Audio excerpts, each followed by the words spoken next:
Assalamualaikum warahmatullahi wabarakatuh. Kali ini penulis ingin bahas soal mengatasi fuel dilution. Ini nggak berarti penulis pernah menyembuhkan fuel dilution, tapi apa yang penulis ingin pakai untuk menyembuhkan fuel dilution. Jadi kok dulu penulis sudah pernah bahas ini, tapi ya penulis bahas lagi lah sekarang. Karena ya rasanya banyak yang menganggap fuel dilution itu bisa sembuh asal ganti komponen orisinil lagi.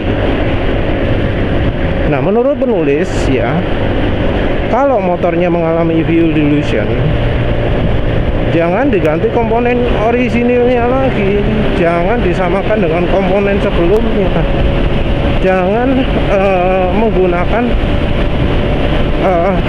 bawaan pabrik lagi, karena mengalami fuel dilution itu ya walau memang bisa nyalakan oli, tapi desain atau komponen dari punya pabrikan juga berpengaruh.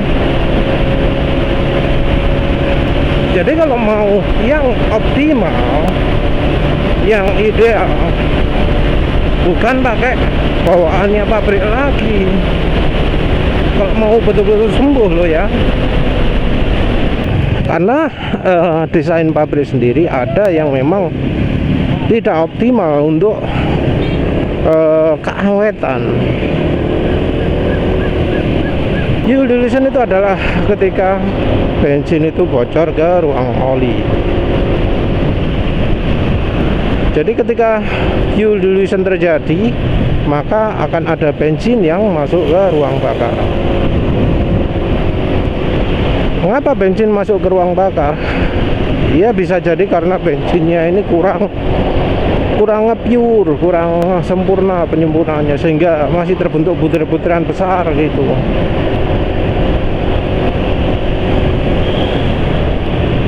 Nah, fuel dilution ini ya bisa terjadi karena banyak hal. Ada yang ngomong businya nggak tepat, ada yang ngomong apa jenenge, pengapian timing pengapiannya nggak tepat, pembakaran kurang sempurna. Tapi ingat juga bahwa bensin itu masuk ke ruang bakar sebelum apinya menyala. Jadi bensin itu masuk ke ruang bakar tidak bersamaan dengan busi menyala, tapi sebelum busi menyala.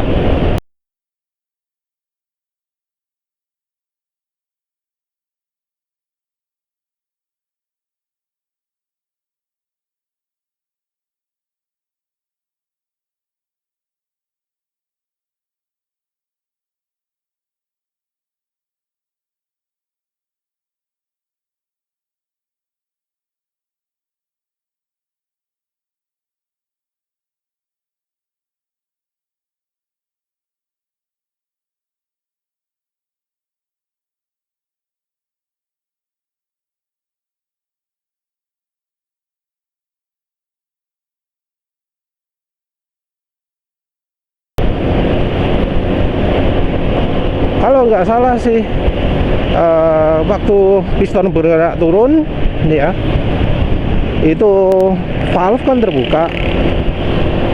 Kali ini bicara soal motor ya, kita nggak bicara direct injection yang ada di mobil, kita bicara yang injektornya dipasang di throttle body.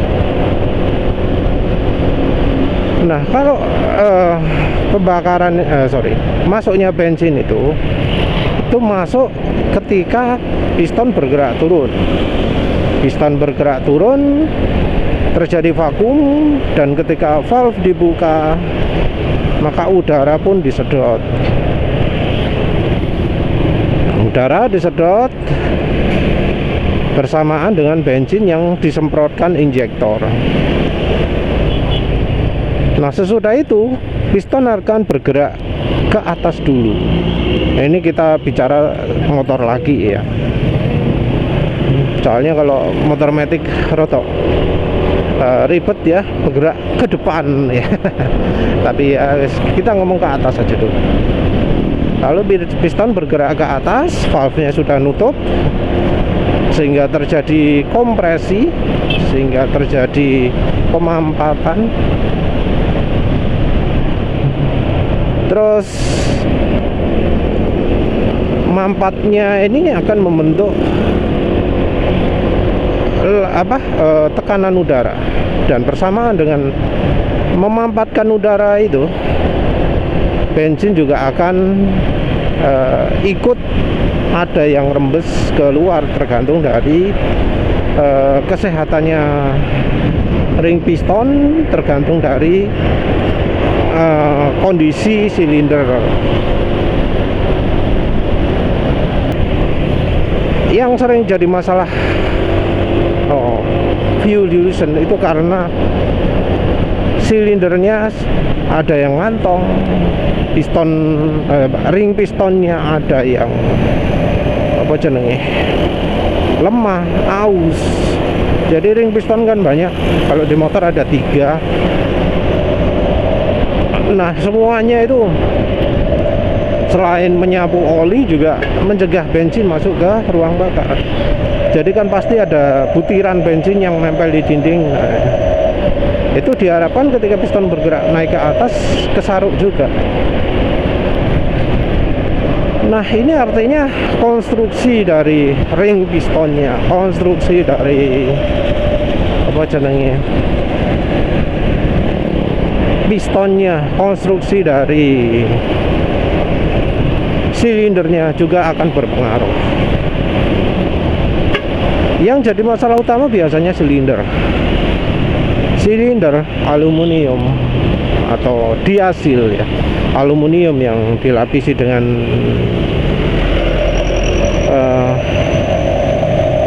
silikon ya, sehingga disebut doping silikon. Kalau Yamaha punya diasil, kalau istilah industrinya adalah alusil, aluminium silikon.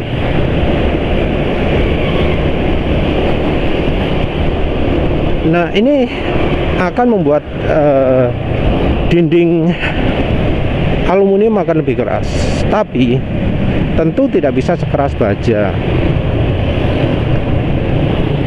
Pasti ada gerowok-gerowoknya juga.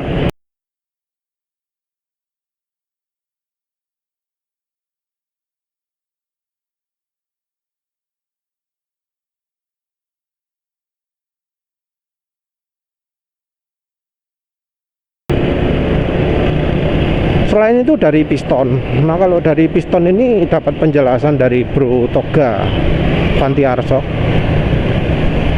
Itu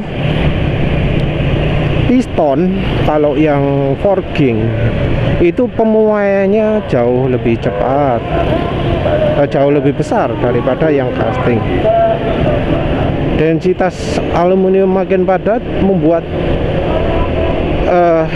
piston forging yang densitasnya lebih besar daripada piston casting itu jadi lebih 2 kali lah pemuaiannya. Nah, 2 kali pemuaian ini harus dipertimbangkan juga dari silinder. Silinder kan aluminium. Kalau silinder aluminium yang pemuaiannya 1 kali, maka ya untuk silindernya, untuk pistonnya harus disesuaikan ukurannya. Jangan sampai ketika sudah sama-sama panas pistonnya gancet. Nah, oleh karena itu katanya gapnya antara silinder dan piston dan silinder itu dibuat 0,6 mm lebih ya, lebih dari 0,6 mm. Nah, situasi beda kalau pistonnya casting. Nah, kalau pistonnya casting itu pemuaiannya lebih sedikit. Nah, kalau silindernya aluminium juga ya bisa lebih kecil, katanya 0,4 mm. Nah, situasi jadi agak berbeda lagi kalau pistonnya casting, silindernya besi. Menurut penulis ini kejadiannya jadi mirip dengan kalau piston forging silinder aluminium, pemuaiannya levelnya beda. Nah, kalau yang silinder liner besi ya, silindernya dari besi, dari baja, maka pistonnya ini ya tetap harus dibesarkan juga gapnya, nggak bisa rapat-rapat. Jadi menurut penulis itu juga sebabnya mengapa kok motor Honda sekarang yang dulu dibangga-banggakan nggak terjadi nggak terjadi fuel dilution, sekarang itu ya banyak yang mengalami fuel dilution, terutama yang mesin 160 cc. Banyak loh ya. Coba deh tanya ke pemilik PCX 160, Vario 160 fuel dilution, pasti banyak.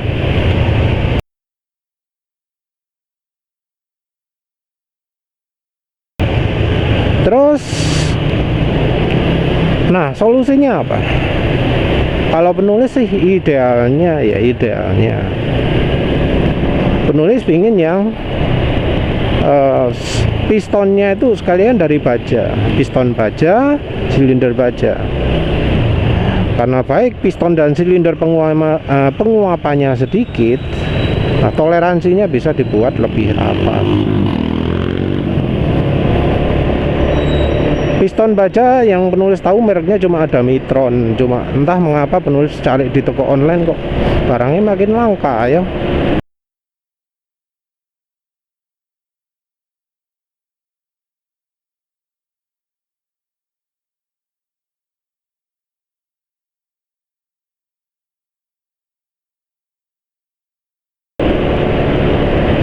Penulis coba cari di lapak resminya Mitron ya. Yang untuk NMAX ini piston ukuran 58, pinnya 14, ternyata habis ya. Jadi wah, kayaknya sudah nggak impor lagi kayaknya ya. Ya entah nanti penulis untuk memperbaiki ini jadi nggak pakai piston Mitron itu. Terus untuk silindernya banyak sebenarnya ya yang jual silinder yang sudah di boring, sudah dikasih liner besi. Tapi penulis tertarik dengan buatannya NPP. Katanya buatannya NPP itu antara boring dan silindernya itu diikat, dibuat rapat. Ada selang-seling bajanya ya, penulis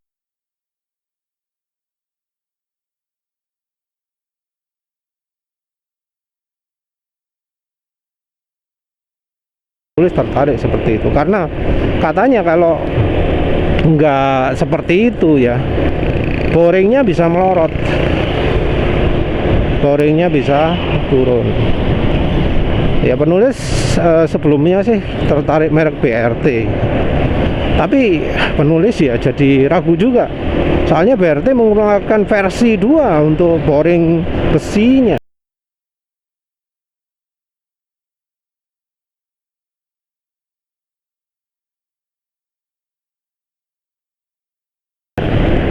Lah mengapa kok sampai ada versi 2? Ada masalah apa di versi 1?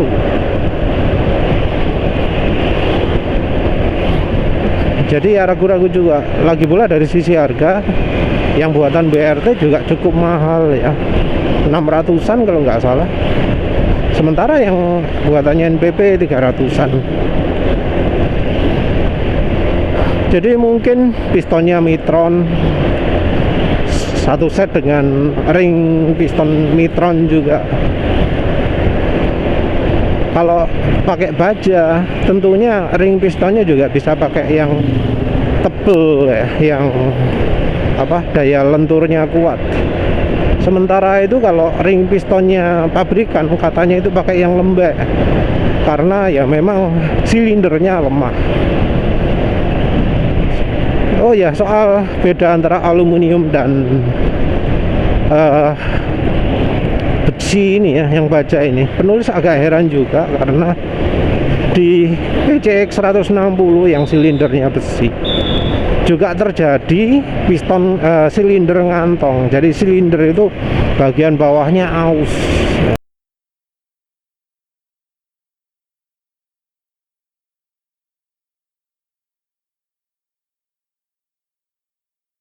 Itu menurut penulis kok agak aneh ya. Silindernya baja, silindernya besi, tapi kok bisa aus bagian bawahnya. Ya wes lah, itu aja kayaknya resep yang pengen penulis pakai. Kalau harga murah, pengen cari yang murah, penulis itu tertarik merek KNZ. Merek KNZ itu satu set ya, piston dan silinder, harga 300.000, 300 ribuan. Nah komplit ya. Mengapa kok bisa komplit itu ya? Mungkin karena nggak beda lah dengan yang lain-lain yang modif sendiri. Cuma itu katanya buatan pabrik, entah ya. KNZ buatan pabrik, tapi kalau untuk rem wah gak pakem belas. Tapi untuk lain-lain katanya bagus. Nah 300.000 itu sudah dapat piston yang penulis lihat bajanya itu cross hatch.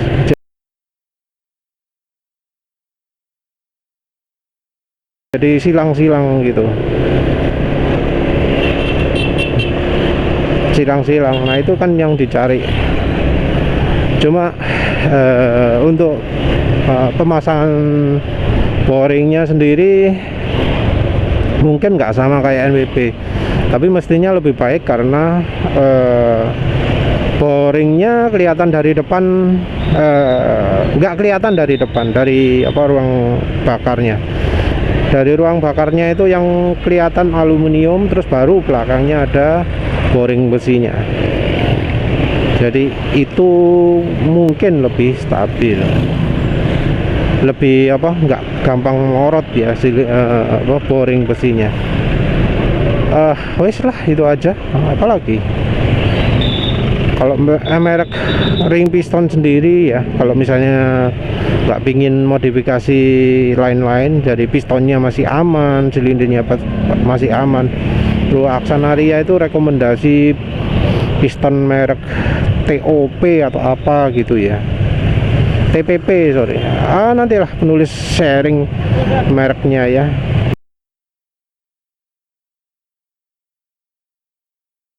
Penulis sendiri agak lupa. Ya wis begitu saja. Terima kasih sudah menonton. Assalamualaikum warahmatullahi wabarakatuh.